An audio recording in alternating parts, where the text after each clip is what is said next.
can definitely go even more places that the Baxia could not reach. So with that being said, this is our very final game. It is best of 7 in the AM2 World Championship 2020. Who will be your champions right here?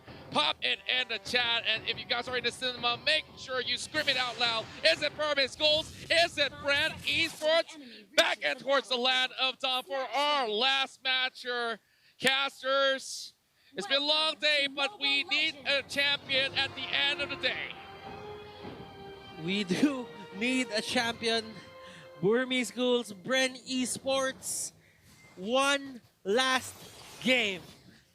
One last showdown to show who is going to be sitting up here on top. Bren on the red side, Burmese Ghouls on the blue. As they take this nice and slow, they don't go with a buff start and immediately look to clear the mid wave. And, you know, overall, as we were kind of talking about how the matchups are going to go, we can already see how the lane priorities have been given over to either side. Again, Ruby DD with the rogue off meta pick, Grok. This is the lethal Grok in Game 7. Ooh, it's risky, but we've seen it work before, and now the question really does come down to whether they get a catch onto Few. For now, it's looking pretty good, but Flapteezy going in pretty hard, but Kid, nobody having the execute at the end of the day, so they're not going to go for the dive. Okay, so the Louis pick on Few will just keep people from Burmese Ghouls, let's say, poke as much as possible. The damage will be consistent.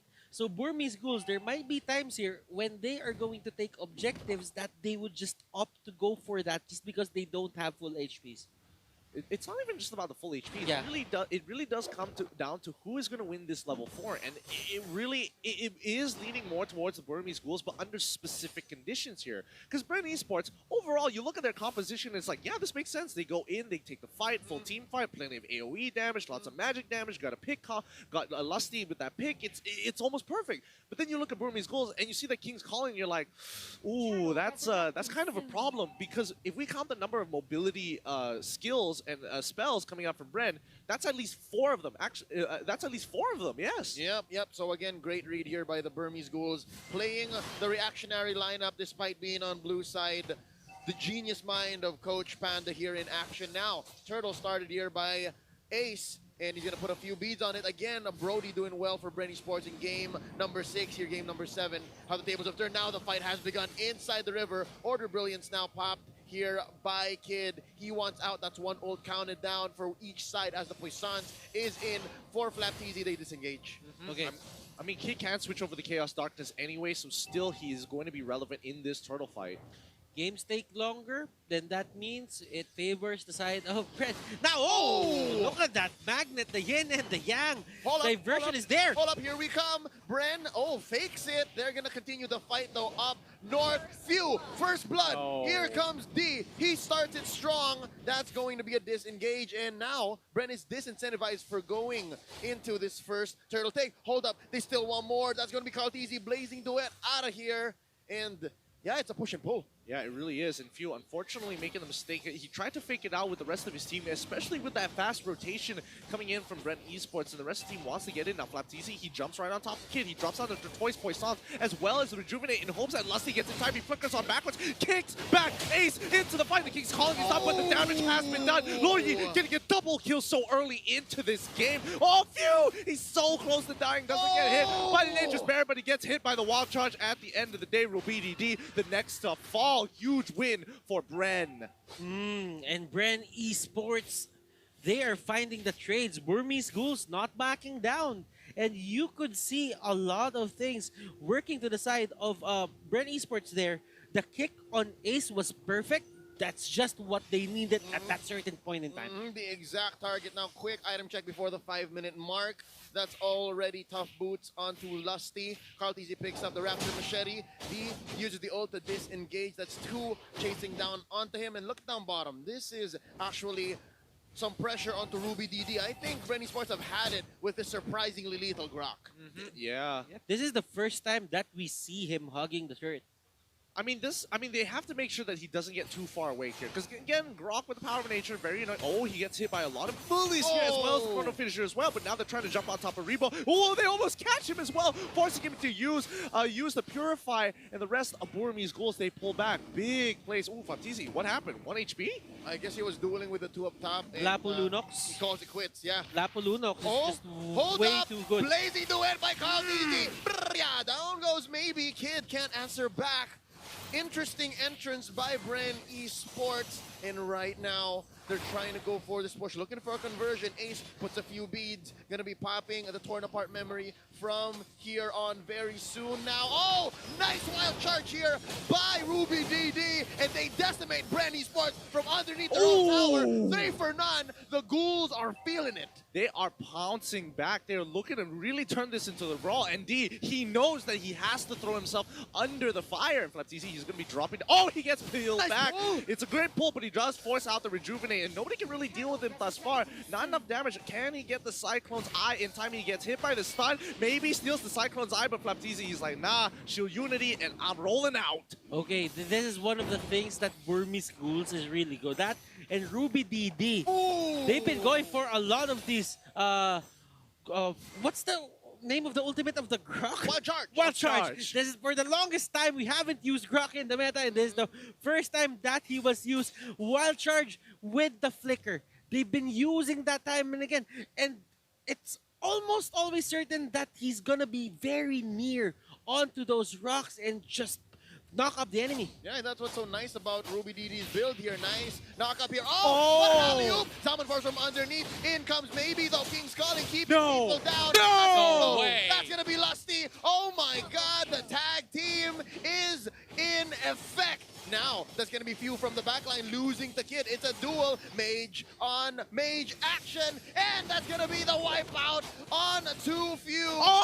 Flaptizi still alive. That's going to be the Order Brilliance away for Kid. D takedown here by Flaptizi. That's a small consolation prize, 1 for 3. Big wins all across the board for the Burmese Ghouls. They're very happy with this trade at the end of the day.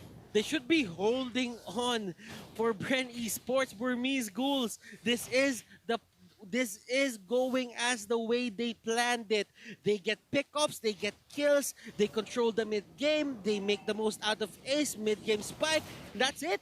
Oh no! Kid gets caught in by Flaptizi, and here comes Ruby DD looking for a target. That's going to be a miss, a rotation in by Few, and this is Bren Esports pressuring the lane. So far, so good for the Burmese Ghouls. They're winning these fights, but just the same, Bren Esports are finding pickoffs where they can and pressuring the map. Look at this, a push by Rebo. Yeah, they're literally, I mean, both sides are literally looking for those flanks, getting behind the tier 1 turrets and going for these heavy dives. But maybe that King's Calling is super effective against Rebo. Rebo has to be extra careful in that King's Calling. Purify ain't gonna save him. Look at the Enchanted Talisman even being used here for Rebo, and that is quite unusual because a lot of the Harriet side laners are going for the Calamity Reaper and the Feather of Heaven. Yeah, Flaptizi here senses something. Oh, nice pull by maybe. That's going to be the Tortoise Poissons. And as well, I believe the Revitalize dropping here. But already 2 big ticket resources gone for Bren Esports. Well timed for the 30-second turtle coming up for Burmese Ghouls, the very last one. They'll have their ultimates at the end of the day, and I think I did see Rebo actually purchasing the Calamity Reaper first, so don't worry about that. The Talisman, Enchanted Talisman came in a little bit later. Lusty, he's going to be looking for an opportunity to kind of, secure their position around the turtle, so they have first dibs for now, but Ruby DD says hello to Few, and Few now under a lot of scrutiny here. The King's Calling down right in the middle of the lane here. Nobody from the side of Bren Esports wants to walk forward, so it's going to be a free pick with no return. Maximum efficiency. That is the best use of King's Calling. You see how it fits the circle down the middle right so perfectly? And that's exactly what Maybe is doing here. But hold up. What's this? A nice trade for the turtle. Bren Esports lets it go. It's not coming in time. But then again, you have to think about what they did there. Oh, here we go. Wild charge by Ruby DD. What a bait. That's got DD taking him down. And the life bars are dropping. Flaptizi shut down by Ace. And the fight continues. Where do they go? Salmon Force already expended here by Rebo. And that's both teams backing off. Lusty looking for more. And hold up. 10-7, 24K to 24K. This game is darn close, but the Burmese Ghouls are up by 1 turret. Golden Staff is now up for Carl TZ, and you can see the trades. Ruby DD maybe is just playing the keep away game. He knows that if he stays alive, he can just keep on going for those pokes. Now, if you would look at the items, Lusty here with the Athena Shield, Rebo does have the Calamity Reaper with Enchanted Talisman. Enchanted Talisman on Few as well. He's probably gonna go for something or of a Ice Queen wand or a Lightning Truncheon, or probably a Glowing Wand as well. Yeah, those are some pretty good shoutouts there, especially... Oh, wait, D, he's in a lot of trouble. He's going to die here. There's nothing much he can do. He's going to get run down, especially with the amount of movement speed that he has, and Flapteezy just to secure the kill with the shield unity. But now, rotation is going to be placed in the middle just so they can steal away the orange buff again. And then, unfortunately, Flapteezy is going to be, hey, I'm the carry now.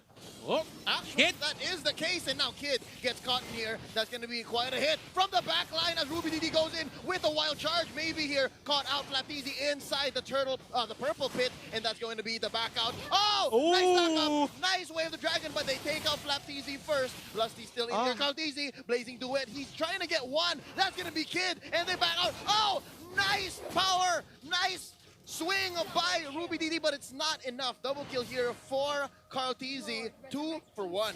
And while that's happening, we have Rebo and Few going to the bottom lane.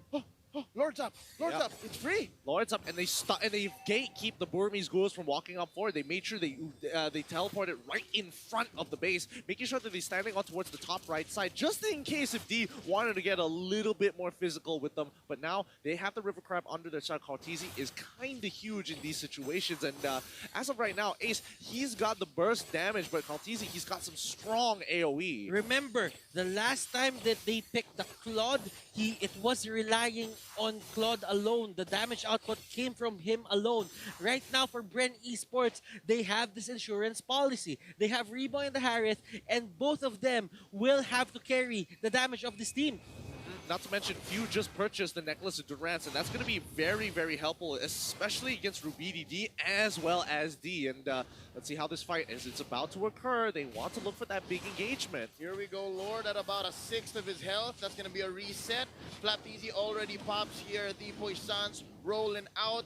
And it seems like Ruby DD is going to be the first target. Oh, he goes for the swing, goes for the wild charge, and misses. That's a nice free pickoff for Bren Esports. Nothing for Burmese Ghouls to take here. Hold up. They jump in. Nice pull out to Lusty. He goes down. Kid gets the kill, and they are going to be backing off 1 for 1. Blazing duet. Blazing duet by Carl TZ alongside his Alpha Force to keep them pinned down. That's going to be a double. Down goes Ace. Down goes maybe D as well. Kid is the only survivor in this onslaught. Ladies and gentlemen, Bren Esports have gone 4 for 1. Let's go! Bren Esports, they see the King's calling, it's gone. They run straight down and force the engagement onto the Burmese Ghouls, and now will profit the Lord as well as a mid-tier. Oh my goodness, they should be able to get this. No, can they get this? Yes, they've got the inhibitor as well. The King's calling really worked their way, but look at Carl TZ trying to go for Kid. He takes down Kid. No. Kid just falls right in front of his base, and so far Bren Esports are not acknowledging any of Burmese Ghouls' efforts to protect themselves. So far, I think the Burmese Ghouls, they are trying here to just bait Bren Esports. Again, nice pulls by maybe so far, but I think Bren Esports knows that as soon as the pull happens, they leave who's gonna die and then just disengage and then come back around. This is the whole rope-a-dope Burmese Ghouls have been using all series long. And not to mention that this is the first time we're actually seeing the Burmese Ghouls starting to really sweat against Bren. They're making some really unnatural mistakes, like similar to Game 1. But with Lord marching on through, they can't afford to lose their members. They have to break this Lord, and they have to be able to protect themselves. But Bren, they want to force the situation. They're going to be starting with the inhibitor down on bot side. Few taking a little bit of damage, but D wants to go even a little bit further. He's trying to get on Few. He's trying to execute Few, but instead he gets kicked on backwards. Flapteezy now trapped all by himself in the King's calling. Rebo gets pulled on in. He's trying to get on out of there. Maybe flickers forward, but now this is where they turn the tides here. Bren Esports, they're looking my goodness! This is it. Kid is the only one left. Can he defend? Ladies and gentlemen, Bren Esports are your M2 champions. From the lower bracket, they crawled out. Bren Esports